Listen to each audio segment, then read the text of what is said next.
Alright guys, hey, it's the Florida Fishing Channel. We're going to be talking about my lifetime Yukon Pro 11.6 foot kayak. This thing is a beast of a kayak. I have a lot of room. I've taken this thing offshore, but I can also take this thing within 2 inches of water. It's awesome. So we're going to go through from the front all the way to the back. So up here we got a storage hatch and this grab handle right here. It's awesome. This thing, it's not like the plastic ones that like fall apart in this Florida heat. Then we got this in here, just open up through this. It's not that good, but this is where I keep my battery, and if I'm going offshore, if I could keep my like dry bag down there. But it's not completely sealed. Some water does get down there. Right here we have a like kind of GoPro thing. So you can see like the older GoPros, how you can like screw one on. And then working up to the kind of cabin part, we have the foot resters or whatever. You can adjust them. They're really nice, kind of hard to adjust. Then right here is probably the most useful part of the kayak. You have these rails right here. Right now I normally have two of these Yak Attack rod holders. They're plastic, but most of the time when people say plastic, they think it's flimsy, it's really bad, but this thing can take a beating. It's really tough. Some of the best plastic out there. Yak Attack is the brand, made in the US. I believe this one was about $45 or $50. I got two of them on here. They're awesome. But right now I don't have my second one up here because I just got a fly rod, and it can hold conventional reels, bait casters, spinning reels, and fly rods. Working on the other side right here, we got a Garmin Striker 4. This thing's awesome. It's a 4.5-inch screen. Bit small, but you don't really need that big of a screen when you're in the intercoastal most of the time. Just runs on a 12-volt battery. Works awesome. I think it can read up to like 250 feet, so you can also take it offshore. Right here we have these two like different ways to adjust your seat. Right now I have it in the more up high position, but then when you pull it right here, it goes down in that slot, so it sits a bit lower. It's a bit more comfortable if you're not that adjusted to a kayak yet, or you're taking it off the beach. But right here it's just better when you're, and it helps I feel like it's better for your back too if you're sitting in there for the whole day. It's just, I don't know, it's a bit better. Then working back here, I have these little straps right here that hold my milk crate in place, and it holds this back, and it holds my leader. Then I can pull this up. I don't have it completely locked in place, but you can see under this, the seat is mega adjustable. Can adjust it from pretty much everywhere. All back here too. And we're gonna flip it. I keep my all my tackle under there. Sometimes I'll put other stuffs, drinks on the side right here too. They have these little kind of straps. You can put pliers and stuff in there, like plier holsters.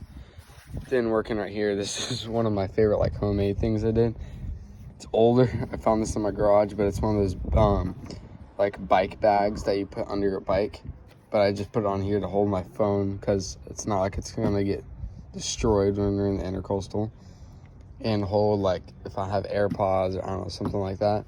Right in here in the middle, we have a bit of space right here to separate you from your chair in that cabin area to the actual back where you would have a cooler, milk crate, etc. I have these two rod holders. They're solid.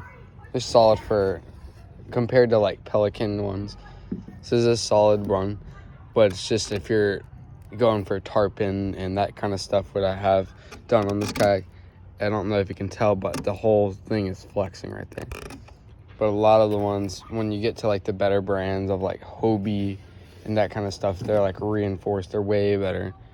Then right back here, this is a DIY kind of section. I had these paracord or what, this not paracord, bungees. It came all the way up through that, but I had to make space for my kayak a bit better. I had to cut them and readjust them and everything. So that's why it's kind of like that right here. And I had these little clips right here with paracord running through the milk crate to kind of lock it in through the back. And then these bungees up here are actually, they lock into place right here. And these are actually, keeps this thing pretty stable. And got 4 rod holders on here.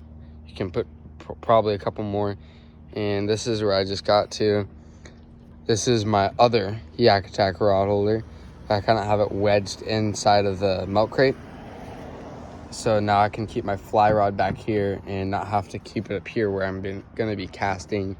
And I could get tangled, messed up, everything, because it's an expensive investment for what it seems. But moving on to right here, it's actually kind of cool.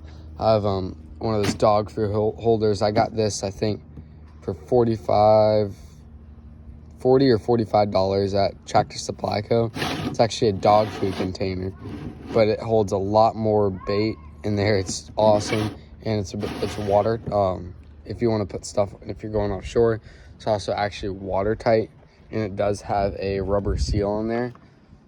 And I actually made these bolts right here, and I got a kind of like window frame, or window, not a window. I got a like a frame holder on there, so then you can put your bubble box or whatever on there. This just screws on. I can leave it open like that, like so. Then moving up here, got these side straps for if you want to have that gaff, extra paddle, or yeah, when you have your paddle, you can put it on either side, and you have these little drainage things all the way throughout the kayak. See how it's held up right there, keeps it stable. This part is actually really helpful. On the bottom, it's really beat up, but it has this kind of wheel. It does spin. It helps if you're unloading it by yourself and you're on concrete at a boat launch. You can just roll in the water without annoying the heck out of every other boater there.